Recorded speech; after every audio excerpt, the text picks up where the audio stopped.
Good morning. I invite y'all to take your seats and settle in. It's so good to have you here this morning with 1111 downtown. While y'all are getting settled in, I'm going to make a couple of quick announcements.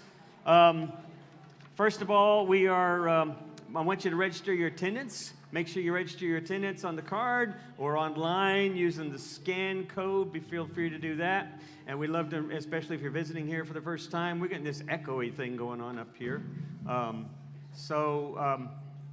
Yeah, we got anybody on that? Yep, there we go. I'm liking that hoodie back there. That's pretty amazing. That's a whole new... Who's back at the DJ board? Who's back there? So I want you to make sure you register your attendance. How many of you got a card this week? All right. Okay. The rest of you are going like, why'd we miss out? No. We just send out, when we get registered attendance and stuff, Sharma and I and Brad, we send out a card every now and then just to let you know how much we're thinking about you all, and we're glad to have you as a part of this community. And this is a very distinctive community, and hopefully the cards reinforce that when you get those in the mail, and maybe a little something fun as opposed to some of the other kind of mail that comes through. So we're trying to be helpful, trying to be fun for your day-to-day stuff. Real important, if you're interested in the Irish trip, we've got about 12 people right now interested. I haven't really made a big announcement about it. We'll probably open it up to the larger church here in a few weeks, but we'll see what we get from this community. If you're interested, read about it on the back. We did this 2 summers ago, and we're going to do this time in the Republic part, the southern part of Ireland this time. And so check it out. Let me know. Email me, and we'll get you on the list and keep you on a group email as this thing progresses. We are finishing up our stewardship campaign today. However, the celebration was supposed to take place today, but weather and such has postponed that, and next week is supposed to be even perhaps rainier. But we're putting this off postponing till the 28th. So the celebration will be on the 28th. There'll be a lot of fun, food, and music going on out in the courtyard across the street in the garden and out on the street as well. I believe that's all we have for announcements this morning. So it's good to have you all here. Let's begin our worship.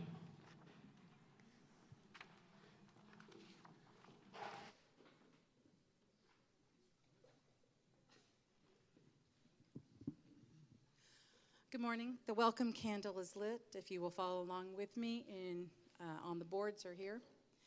Come, come, whoever you are, wanderer, worshiper, lover of leaving, it doesn't matter. Ours is not a caravan of despair. Come, even if you have broken your vows 1,000 times. Come yet again.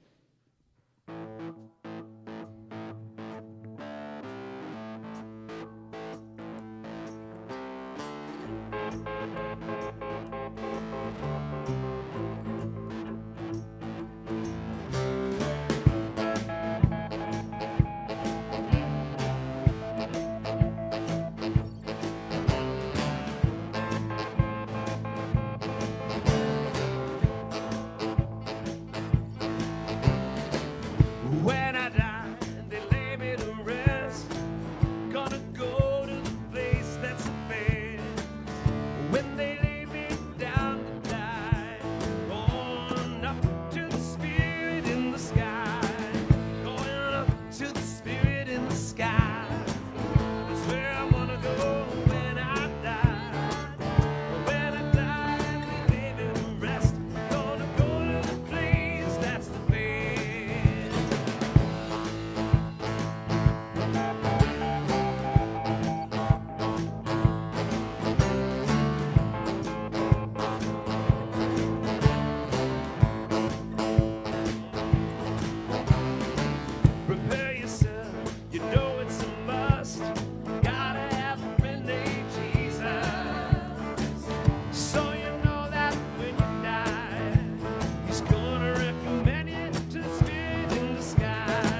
I've been a sinner, I never sinned.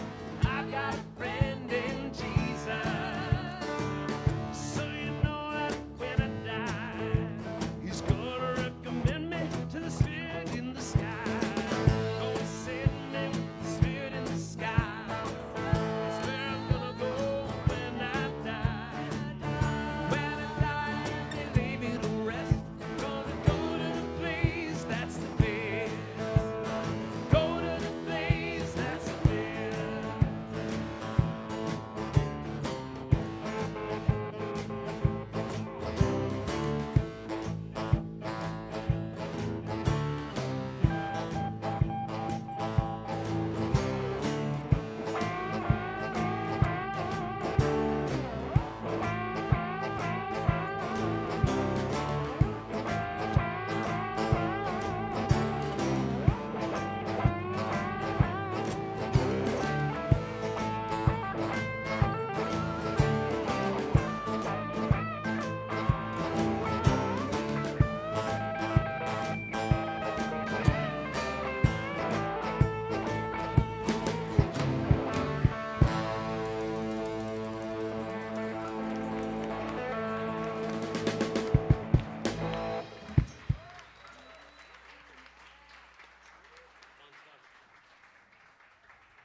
O God of many names and faces, God of many understandings, God of great love that will not let us go.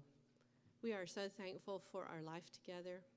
We're thankful for the things that have brought us to this place and time, for the things that we have survived and are surviving, and for the joy that has carried us along the way. We give thanks for all of these things. We are troubled and concerned and frightened by the many devastating things that happen in this world. Help us to know that maybe the only answer to our whys will be to give ourselves in service to others. And so we look around at each other, in each other's eyes, looking for that image of you that reminds us to keep going, to keep doing good, to keep faith in the smallest kindnesses that we can offer in this troubled world. And we give thanks for the joy that that then brings us. Amen. Thank you, Sharm. I want to invite all you groovy people to please stand with us now and sing this next song, if you would. Elena's going to lead us. It's easy. It's awesome. We can all do it. And if you have an offering, now's a super great time to bring it to the table. Would you please?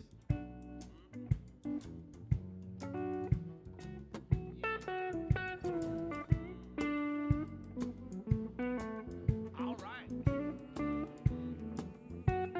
Oh, we're gonna wait in the water. Wait in the water, children, wait in the water. God's gonna trouble the water.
where the treasure is found.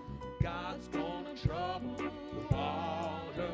And I'm walking every step on holy ground. God's gonna trouble the water. We're gonna wade in the water. Wade In the water, children, wade in the water. God's gonna trouble the water. Oh, she's gonna trouble the water. She's gonna trouble the water. Hey, oh, hey, oh, she's gonna trouble the water. She's gonna trouble the water. She's gonna trouble the water.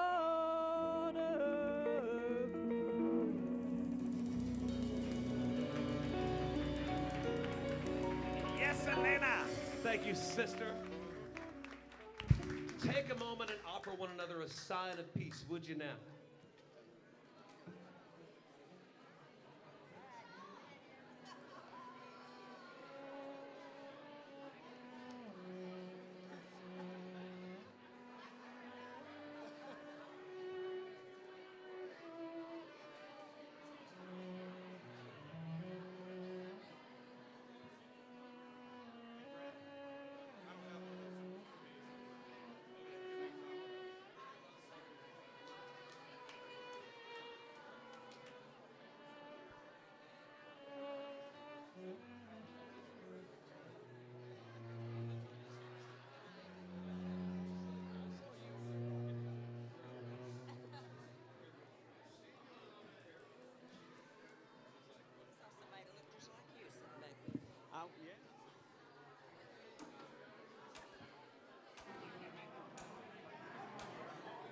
So this morning, as we finish up our final morning of the our final Sunday for the stewardship campaign, we've invited Bronson and Kathy Davis to come and to share a few words about their involvement here. And Bronson and Kathy, many of you all know, and have been involved in this church for many, many years, and have been involved with the 1111 community for quite some time. And so we're just so glad to have you all as part of this community as well, and appreciate your words this morning.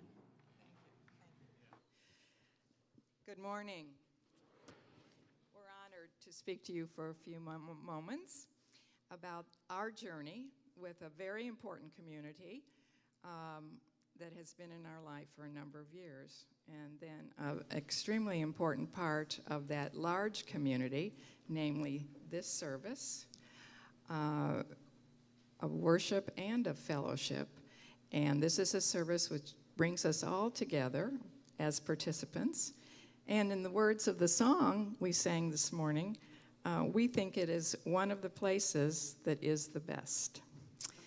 27 years ago, we left Nashville, Tennessee, and the home where the Davis Five had lived the longest time under the same roof, and that includes today. In so doing, we also left our family's first church home, where all three of our children were baptized on the same day, on a Sunday, at First United Methodist Church. Excuse me, that would be here at West Nashville First United Methodist Church. You can see where we've been the longest. And so it followed that in 1991, when we left the Vanderbilt University Commodores to become TCU Horned Frogs, we moved into a home in this city, and very soon we made our second church home in our lives right here at First United Methodist Church, Fort Worth. We also joined the loyalty class and attended every Sunday as part of our worship experience. We soon realized that this large church, with its many small communities on the same campus, was a significant part of our life, and it still is, and we are most grateful. Throughout these past 27 years, we have been enriched by numerous opportunities as part of the First United Methodist Church Fort Worth community. spiritual growth opportunities through Bible studies, book groups, lectures, and other discussion opportunities. Opportunities for service and leadership, both within and beyond the beautiful buildings in which we gather for worship and inspiration and fellowship.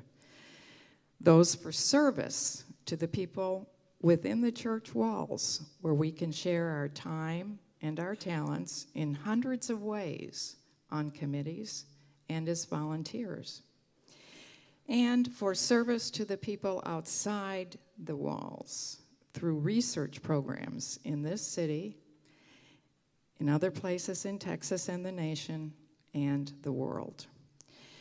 This church has long been known as a congregation striving to go out and be God's people in the world. Such programs as First Street Methodist Mission, the Methodist Justice Ministry, Habitat for Humanity's House Builds, to name just a few, illustrate this. To be part of the history of service of this church is extremely joyful and meaningful to us. And so for all the opportunities to help others as well as ourselves, we are so grateful. Additionally, we are grateful for the talent, dedicated staff of clergy and laity who inspire us, teach us, lead by example, and care for us. For the musicians in the church's many worship services who make our hearts sing. And for the hundreds of volunteers, and there are many in this room, who give of their time and their talents so generously and so graciously. We are most grateful. Okay, I'm just here to tell you two more things. I'm going to give you a dirty little secret that you may not know, but we actually pay this guy. And Charm and the Revolution Band, I mean, they're all on the payroll in one way or another. Not big, but they're on the payroll.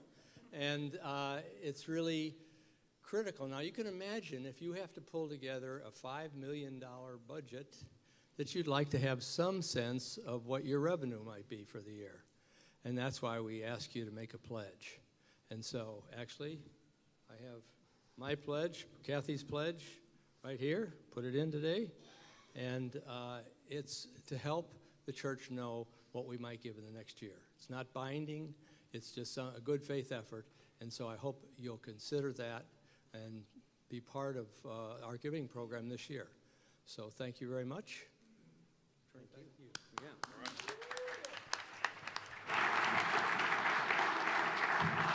That was some beautiful testimony. Thanks, you guys. We're going to move into our Kairos time now, which is our quiet, more reflective time. And best way to do that, I think, is to sing a song together. We try to find the most obscure song you've never heard and make you sing it with us. Thank you. This is an Elton John song that maybe you've heard, and I want you to join us on this one.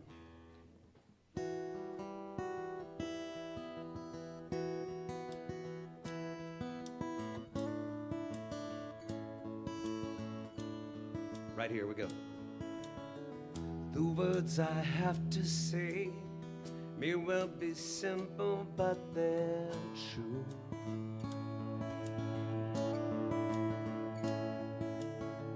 Until you give your love, there's nothing more than we can do. Here's the chorus. This is the good stuff. Love is the opening door. Love is what we came here for. No one could offer you more. Do you know what I mean? Have your eyes really seen verse 2. Here we go. You say it's very hard to leave behind the life we knew.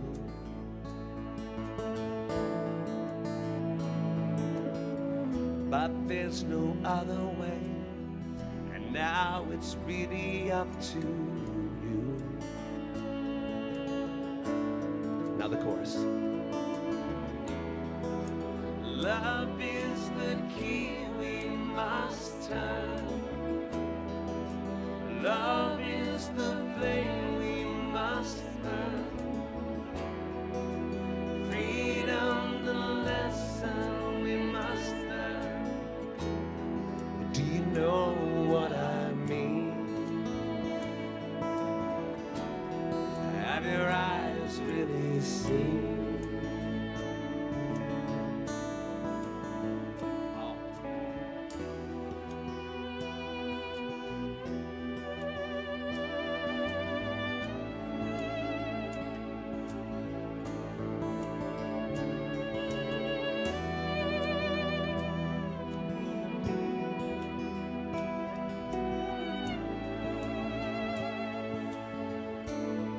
Chorus again.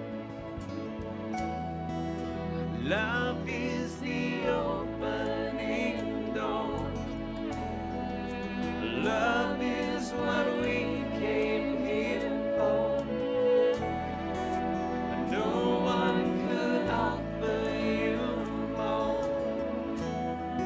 Do you know what I mean? Have your eyes really seen?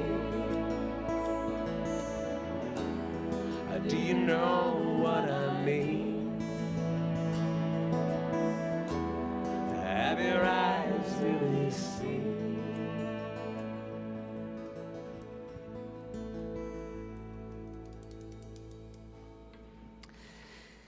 So I invite you to take a moment with me, and we're going to practice just a little mindfulness during this time of Kairos, this time between time, neither future nor past.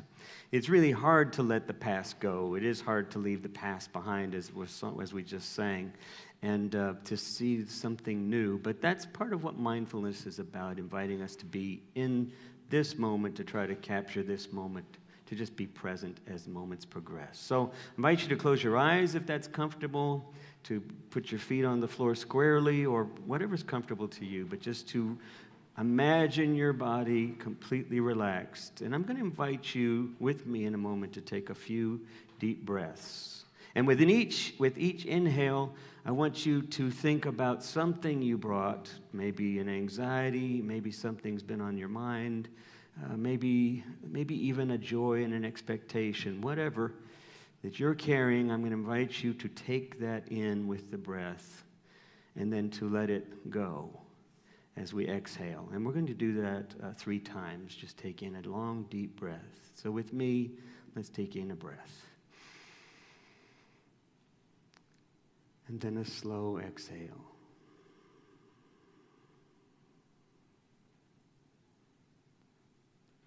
And I invite you to do that 3 more times.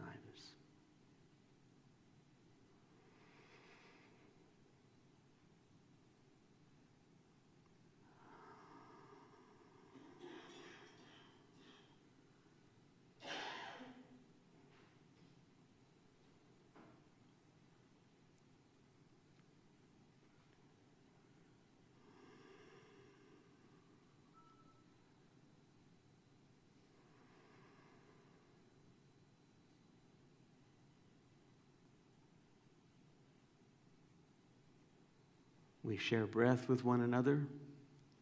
It is the very spirit of our life. And for these gifts that we give to one another, we are thankful. Amen.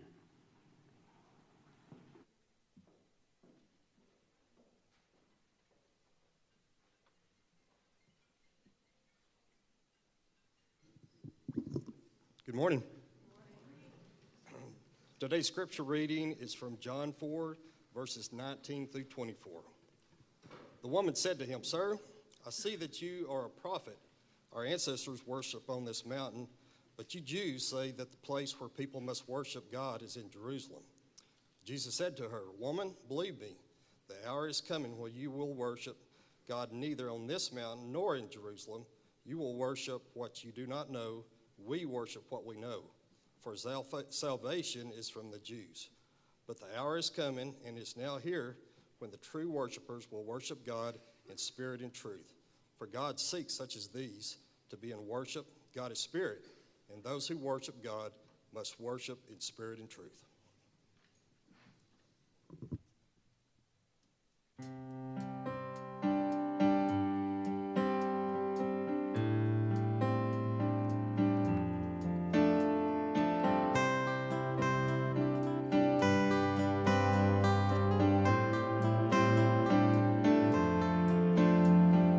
I can't stand to fly.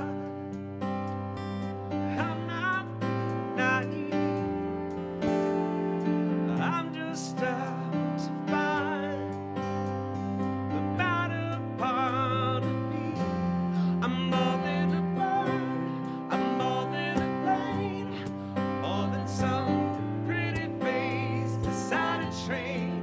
It's not easy to be me. Wish that I could cry,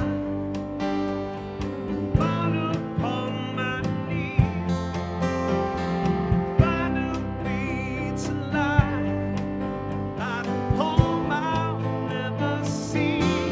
It may sound absurd, but don't be naive. Even Jews have the right to be, and they may be disturbed. Won't you concede? Even heroes have the right to dream. It's not easy to be me. Up and away, away from me. It's alright. You can all sleep sound tonight. I'm not crazy. All anything I can't stand to buy. I'm not that naive. Men weren't meant to ride with clouds between their knees. I'm only a man in a city red sheet, digging for kryptonite on this one-way street. Only a man in a bloody red sheet, looking for special things inside of me, inside of me, inside of me, inside of me, inside of me. I'm only a man in a bloody red sheet. I'm only a man looking for a dream. I'm only a man in a bloody red sheet. It's not easy. Ooh, it's not easy to be me.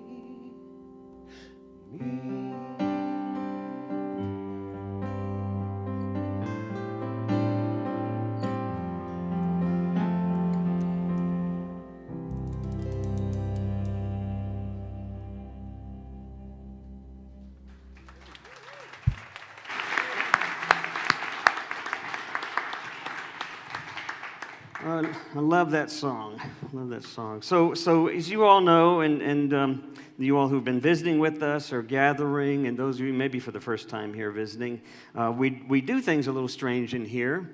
We use music that you wouldn't expect necessarily to experience in church. We use quotes and texts from different sacred sources like Rumi to think about what it is that we're about in this space, but all of it resonates or revolves or reveals what we feel is deeply a part of Jesus' life, of what it means to be a follower or Christian in this century, in this age that we're in. And we do it in a kind of unusual way, too, here in the round. And then if you're really thinking, part of the whole process, the madness to this method, is this idea that you're putting together the pieces as we're going along. Not everybody will do it. A lot of people don't even want to do it, and that's okay, too. It's just good music. Enjoy it. But there's always some connection to all of these lyrics, to all of these messages that the lyrics speak to that resonate with the text, and then maybe something else out there that might resonate with you. So this is what we do when we gather, and that's what our series is. Our series is The Art of Gathering, how we do it and why it's important. And so I'm going to speak with you today a little bit about this idea of what do I love when I say I love God? Or what do we love when we say we love God? And I'm using sort of an old idea to get to this place that I hope to go to in 10 minutes, thereabouts. And it comes from St. Augustine, the Bishop of Hippo back in the 4th century, who had written a book called Confessions. And in the Confessions, he comes to this place early on in the book as he then starts to sort of open up. What is it exactly that I love when I say I love God? And then he goes through this whole series of things that he thinks it's not. And then suddenly he realizes that in a certain way it is. Even though he at first thought that it's not the fragrance of the flowers, it's not the experience of life and its joys, it's not this or that, it's something else more ephemeral. And then he thinks, well, wait a minute, maybe it is all of that, but more in light of with God's presence in illuminating what that's like. But I'm going to just hold you to this one phrase, and I want you to think about it in your own heart. What is it I love when I say I love God? And you probably don't ask yourself that question very often, or you might think about it as being something rather traditional. When I say I love God, it means I do good things. I'm supposed to be a good person. I'm supposed to live a good life. I'm supposed to do the right thing. I want to tell you a quick story. When I was working more often and doing more time, when I was doing time in the main service, when I would do the worship service and help lead over there, it was always interesting to see the acolytes, who would come down. Sometimes the acolytes were 4th graders, and sometimes they were 5th graders. They're usually between 4th and 6th grade. And I wrote about this a couple of years back. But Michael Johnson, who's one of our staff members' sons, was in the 4th grade. I think he was in 4th grade, and he was going to do the acolyte that day. It was his first time to do it.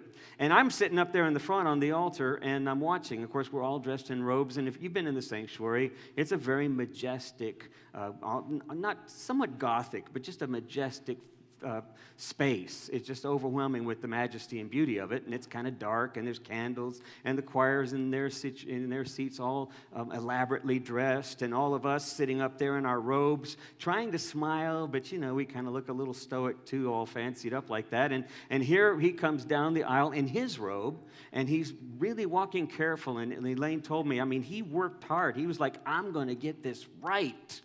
And so he rehearsed it several times. During the week, he was there rehearsing the whole walking down the aisle. And he gets down to the end of the aisle where he's going to light the candle with the tapers. And he's carrying it very carefully. And he's literally marking his steps as he gets to that candle. And then he stops right in front of the candle and looks up with like a deer in headlights at us sitting there. And he says, holy cow. I've been waiting for this all my life. Lights the candles, then turns around with a big smile and makes his way back up with just a little more skip in the step. A couple of months later, I'm doing time in the sanctuary. I like that phrase. And I'm sitting there, and it's Lynn Deloney's daughter. And I asked if that's okay if I talk about them. They said, that's fine. But it's Lynn Deloney's daughter, Anna, who many of you know Anna. Anna's now on the wrestling team at Oklahoma City University, and she's also doing great and doing some scholastic stuff. Just an interesting and wonderful person. Back then, when she was in the 4th and 5th grade, you might have noticed her because she usually wore as many dissonant pieces of clothing as she could find. So she'd have a red tennis shoe and a loafer, you know, or she'd have a painted rainbow shoe and then something else on the other foot, or occasionally just walk around with a sock and a shoe. And then she'd be wearing different outfits, the pants, then a dress over the pants, and then her hair would be different colors. And then on this occasion, I think her head was shaved on one side and her hair was purple on the other side. And Elaine had asked her, and she said, I remember when she said she'd do it, she's like, yeah, whatever, okay. And so they gave her didn't rehearse. She shows up at the last minute, and her robe is sort of somewhat unbuttoned, you know, kind of unzipped, and she's got the taper slung over her shoulder, and she kind of skips down the aisle, and then smiles at me because I know her well, and Linda and I are godparents, and she kind of smiles with that, like, you know, I'm here and you're here, and it's like family. And then she lights the candles, and then she looks at the taper for the longest time because that's something she didn't rehearse. And then she thinks, how do I turn this thing off? And then finally, you know, she figures it out. We're all going like this, you know, we're all going like this. And she finally pulls the lever down, and she goes like that. And then she turns around, and she sort of skips her way back up the aisle. And I think that there's something interesting to think about this when we think about what it is that worship is all about and what we do when we are at worship. And I want to hold these two images in our minds. Because kids, I mean, they're just two examples of kids, right? And most of our families, we got examples of these kids, right? They're on different spectrums of life. They represent different aspects and perspectives in life. Neither's right nor wrong. But both of them sort of carry a message about what I think it is and what we sometimes miss that we're doing here. When we get to the text, we're looking at Jesus with a Samaritan woman. A couple of things are happening. He's not supposed to be there. He shouldn't be talking to this woman. She's at the well getting water. He goes to get water too. The disciples are probably standing off to the side, and they're probably wondering why this is all taking place. I'm not even going to go to the whole issue of this patriarchal kind of text and talk about it's a blaming the victim kind of story, because we could go there. But I want to think more about what Jesus says to her when she starts to defend this whole theological orientation between her people, the Samaritans, and where God is supposed to be worshipped, and his people, the Jews, or the true chosen Jews, and where they're supposed to worship, and then what he tells them, what he says basically above all of that, what he basically says eliminates both of those scenarios. She says we are to worship in the mountain. That's where we worship, where we find God. And then she says, but then you Jews, the traditional, the Judaism today, in her time, worships in the temple and finds God there. And his response is, it's in neither place, because it will come a time where worship is going to be in spirit, and we experience God in spirit, and we worship in spirit and truth. And then as she continues in this discussion, it begins to illuminate her stories. And if you remember the story, she's been married a number of times, and she's not married at the current time, and she says she is, and he corrects her, and he knows all about her story. And it goes on and for a while until she says, I have water, I can give you water. And then he says to her, you don't need this water, I can give you the water of life. And she wants that water of life. All of this story, I think, illuminates for us something about what it is to worship, why we gather, what it is we're doing here. But more than that, I think it speaks even to this deeper issue of why are you here? Why am I here? What is it that I love when I say I love God? And that's a tricky phrase, because for some of us, we've kind of gotten here because we found ourselves leaving scenarios, churches where we felt maybe a little oppressed because of the language or because of some behavior, or perhaps where we are in our faith journey, many of us in what Richard Rohr would call that second phase, that second half of spirituality, where we're looking much more deeply at what it even means to be a person of faith. What are these old creedal ideas that we used to assent to almost religiously, just in a kind of routine way? Now what do they mean, or do they mean anything? So for me to say, what do you love when you say you love God, that may even be a tricky phrase. So I want to play with that for a second and ask you to think of it in this way. I want you to think of what Jesus was saying when he says we worship in spirit. Keep in mind also the Gospel of John's written in about 110, 115 AD, so it's like 80 years, 70 years after Jesus' death. It's another 50 years after the fall of the temple. So the temple has fallen.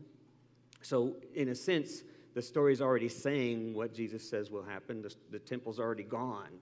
And so they already are scattered, and they're worshiping in homes. They're gathering in small spaces.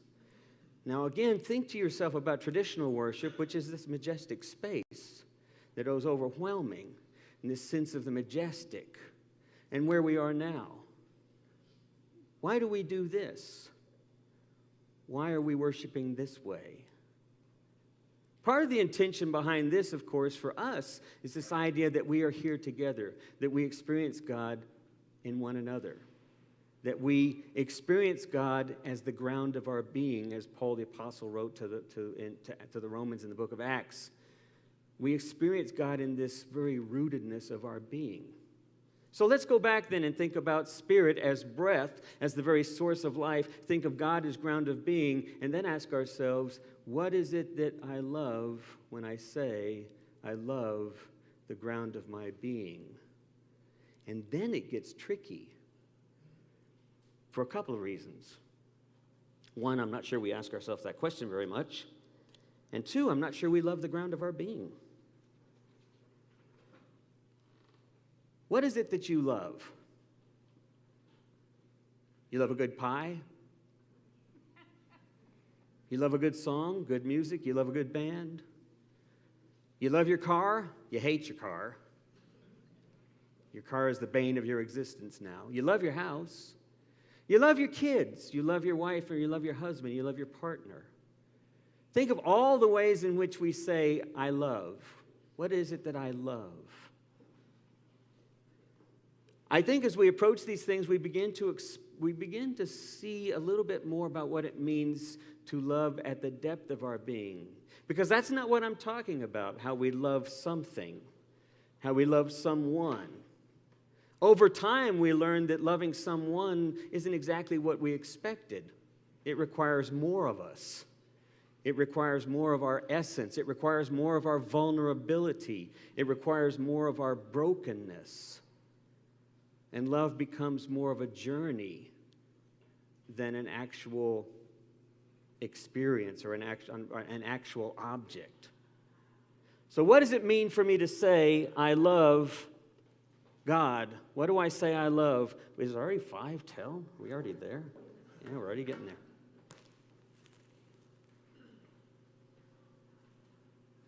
Naomi Shihab Nye has this wonderful poem, and I'm going to just share a couple of things from this poem with you and then bring some of these ideas to a closure as the band's getting up here.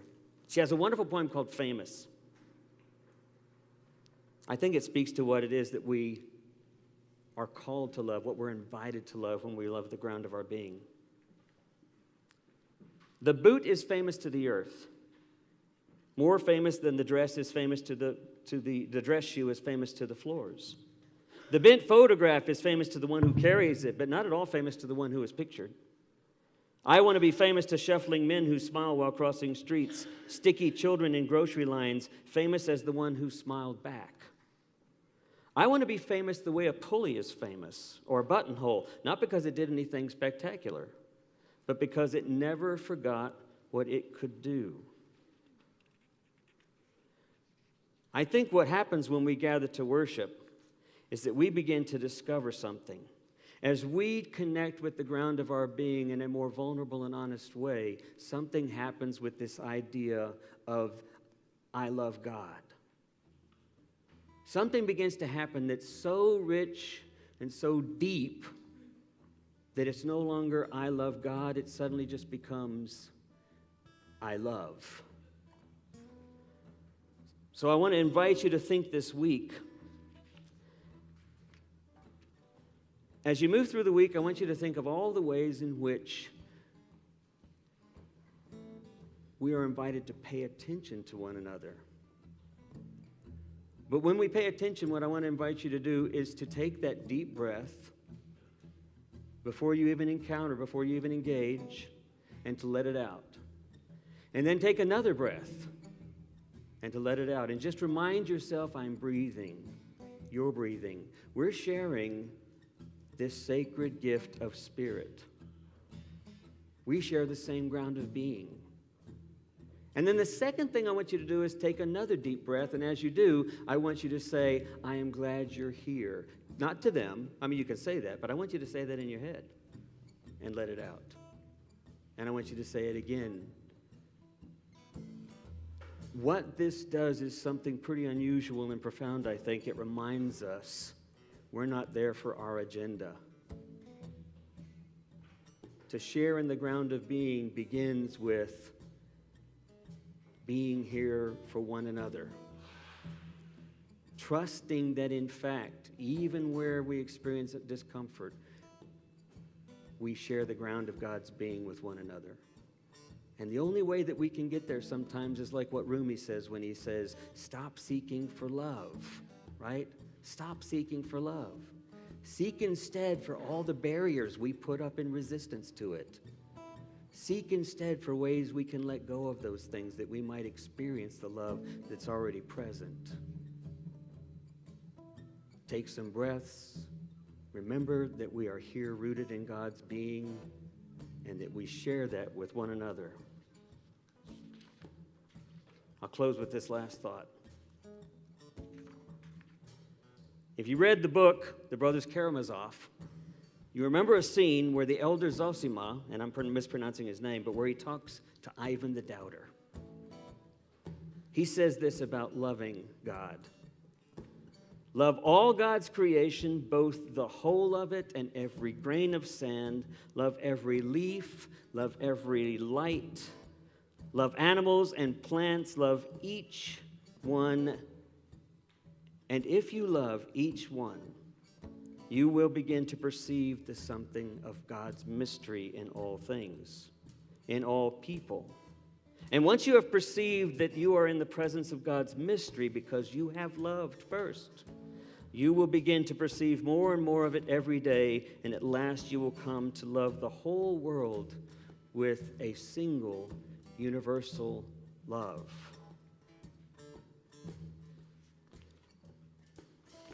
Carl Jung said, life is short. It's a pause between two great mysteries. What do you love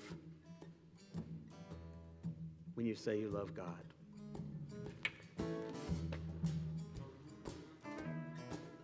Welcome, welcome, welcome, welcome, welcome, welcome, and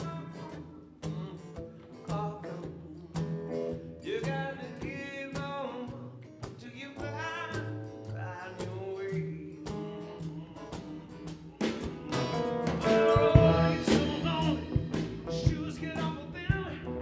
Don't know where you're going, but you sure know where you've been. Welcome,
Just walk on.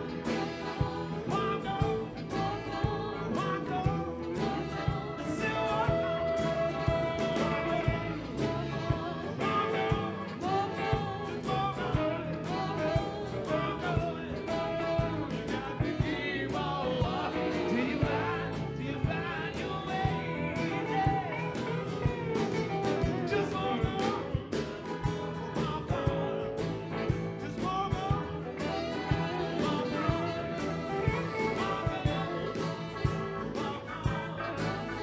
Walk on. Hey, you got to keep on walking till you find your way.